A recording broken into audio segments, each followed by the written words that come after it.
Assalamualaikum warahmatullahi wabarakatuh. Salam sejahtera buat kita semua. Salam, Om Swastiastu, Namo Buddhaya, salam kebajikan. Balik lagi di channel YouTube Afif Safi, pakar bola mengomentari sepak bola dengan kebahagiaan. Sekali lagi sebahagia kita melihat Barcelona bermain dengan 10 pemain tapi tetap menang ya, walaupun 10 pemainnya di menit 60 karena kartu merah Fermin Lopez. Sebahagia kita melihat derby Madrid yang tetap menarik, tetap seru walaupun tensinya ini agak berkurang, nggak seperti Ramos, Pepe, dan Diego Costa, Raul Garcia, tapi tetap menarik. Dan sebahagia kita kedatangan oleh Romney yang baru saja disumpah kemarin menjadi warga negara Indonesia lagi, dan ini adalah momen yang bagus juga menurut gue buat timnas Indonesia. Nah, kali ini gue mau ngebahas seputar Real Madrid yang kemarin sempat nggak kebahas ya. Jadi kemarin nggak sempat kebahas tentang Real Madrid yang memberikan laporan, membuat narasi, memberikan framing kepada La Liga. Karena di saat itu saat laga Espanyol berhadapan dengan Real Madrid yang dimenangkan oleh Espanyol 1-0, itu ada pelanggaran-pelanggaran atau ada insiden-insiden yang dianggap merugikan Real Madrid oleh Real Madrid ya. Jadi Real Madrid mengadu kepada RFEF, itu asosiasi atau federasi sepak bola Spanyol, dan isinya adalah tentang wasit yang kurang tegas, wasit yang memihak, wasit yang tidak adil dalam melakukan tugasnya di lapangan. Nah, sementara bukan ditanggapi oleh RFEF, tapi malah dibuat lagi narasi oleh salah satu, ada dari media juga, ada salah satu exco juga yang mengatakan, bahkan Javier Tebas juga selaku Presiden La Liga mengatakan bahwa sangat disayangkan laporan ini terjadi, sangat disayangkan gerakan ini terjadi karena kita RFEF ya, Federasi Sepak Bola Spanyol ini sangat terbuka untuk berdiskusi, sangat terbuka untuk berdialog, sangat terbuka untuk meditasi. Apa saja yang terjadi dikaji bareng-bareng, setelah itu dibenahi. Tapi sangat disayangkan yang mana Madrid ini adalah klub ibu kota yang masih ada pengaruh pemerintahnya juga, langsung melakukan gerakan tersebut ya. Jadi La Liga ngerasa diintervensi, Javier Tebas speak up. Cuma bukan masalah Javier Tebas doang ya, beberapa exco dari RFEF ini mengatakan bahwa harusnya dia juga menerima laporan dari beberapa tim La Liga yang mengadu untuk kejadian-kejadian di saat berhadapan dengan Real Madrid. Nah, secara tidak langsung juga beberapa tim dari La Liga itu juga bahkan membuat narasi dan bikin framing tentang Real Madrid harusnya sebelum ngelapor ngaca dulu, mengutuk gerakan-gerakan Real Madrid. Jadi intinya adalah, apa yang lu laporin? Yang dilaporin adalah itu perbuatan wasit yang tidak menyenangkan atau yang dianggap tidak adil. Lah, terus kenapa? Ya gue ngerasa dirugikan. Tapi beberapa tim dari Liga Spanyol ini juga ngerasa dirugikan ketika berhadapan dengan Real Madrid.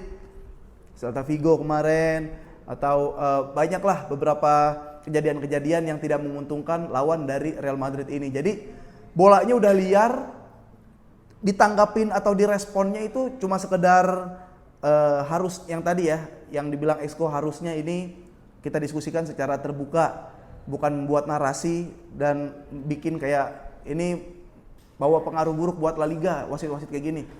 Ya harusnya dikaji juga kalau mau ngelapor gitu kan, maksud gua. Ini kayak ada maling, dia ngelaporin kemalingan kayak gitu. Ada orang yang melakukan kekerasan terhadap orang, tapi dia juga melakukan kekerasan terhadap orang lain. Makanya itu harus dikaji dulu, makanya tim-tim La Liga lain dan makanya tim-tim La Liga lain itu mengutuk pergerakan Real Madrid tersebut. Nah, efeknya apa? Efeknya karena Madrid kan powernya gede, dia tuh birokrat banget, dia tuh pemerintah banget di sana. Akhirnya sebelum laga derby Madrid terjadi, itu ada beberapa wasit yang ditunjuk tapi dia nggak mau menjadi wasit tersebut. Kenapa? Takut ada intervensi, takut ada melakukan kesalahan-kesalahan, atau takut yang menerima ancaman-ancaman kayak gitu.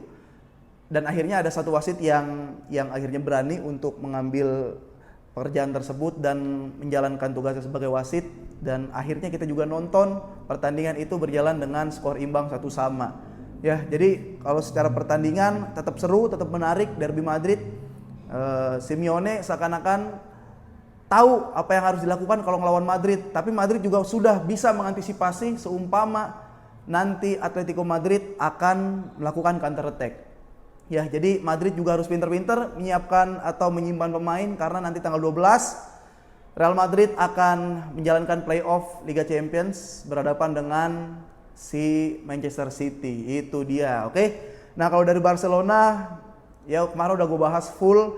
Selebihnya gue mau bahas tentang Oli Romani.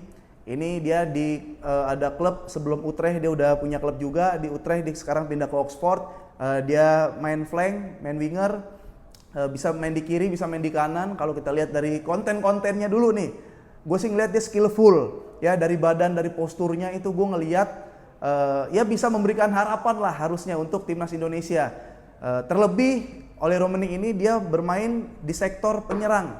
Ya, selama ini kita mungkin masih belum terlalu tajam, belum terlalu klinis di lini depan. Ya, mudah-mudahan dengan hadirnya Oli Romani ini bisa menambah ketajaman Indonesia gitu. Jadi kita emang harus golin. Nah, kenapa gue seneng Oli Romani ini datang dari Oxford?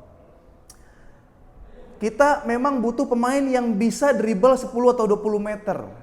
Ya, walaupun dibilang sepak bola modern, sepak bola efektif sekarang passing-passing, iya. Tapi seumpama ada keadaan mendesak, kita ditekan, kita tertekan, kita dipaksa untuk defense, ada pemain yang siap melakukan counter attack. Oli Romani lah orangnya. Kalaupun nanti back sayap kita bakal diisi Kevin Dix, feeling gue sih Kevin Dix, kirinya itu Verdong, dia juga punya nafas yang kuat buat naik turun. Tapi dengan dibantu hadirnya Oli Romani, ini bakal menambah daya gedor di lini depan. Jadi kalau nanti Indonesia, timnas Indonesia, kita berada dalam tekanan, kita juga siap melakukan counter attack. Entah nanti bola wide, entah bola direct, kita harus bisa melakukan counter attack ketika kita dalam tekanan. Nah, yang pertama seperti itu. Yang kedua, kalau menurut gua, kita bakal bisa lebih tajam ketika kita menguasai bola, kita ball position, kita mendikte lawan, kita bakal lebih tajam. Adanya Oli Romani ini, ya yang seperti gue katakan, dia bisa melewati 1-2 pemain, berani berjibaku, warrior juga, berani duel, speednya juga bagus, eksplosif. Jadi ketika kita ball position, itu ada pemain yang lebih klinis lagi, yang lebih yakin lagi untuk menyayat-nyayat lawan. Gitu. Jadi kalau kita tertekan, kita udah punya opsi buat counter attack. Orang-orangnya udah ada nih, entah Orat Mangun yang sebenarnya flank tapi dia ditaruh nomor 9. Ya buat mantulin bola, buat wall, entah Sananta lah di situ, nggak apa-apa siapapun. Yang jelas wide kita nih udah canggih ya. Kalau kiri strike, kanan si Ole, atau bisalah Ole main di kiri juga, strike-nya di nomor 9-in. Itu yang terjadi ya. Dan gue masih, ya kalau berharap ada pemain-pemain lagi yang datang, masih berharap juga, nggak apa-apa. Kalaupun enggak, gue ngerasa udah ini amunisi yang udah cukup oke buat melawan Australia ya. Australia sih emang gue nggak expect menang, tapi kalau kita melakukan perlawanan terus imbang, wah ini oke banget, kita bisa menang nih. Gue yakin, mudah-mudahan. Gue kalau lagi jadi fans timnas nih, jiwa optimisme gue pasti keluar gitu. Lawan Cina, lawan Bahrain, bisa lah kita berbicara banyak di sana. Oke? Jadi gitu aja dulu. Jadi ada info seputar timnas, ada info seputar La Liga, dan kalau ada match-match gede juga dari liga lain pasti bakal gue bahas. Dan terima kasih buat teman-teman yang selalu nonton YouTube gue, like, comment, dan subscribe channel YouTube gue, yang beli merchandise Karbol, Pakar Bola, entah edisi Super Copa atau edisi GOAT Lionel Messi, terima kasih. Nanti akan dikirim. Yang udah dapat, semoga kalian senang. Yang belum dapat bisa lihat link di deskripsi. Oke? Terima kasih, gitu aja. Sampai ketemu lagi di konten-konten berikutnya dengan mungkin studio-studio yang baru. Sehat-sehat selalu buat kalian semua. Vamos!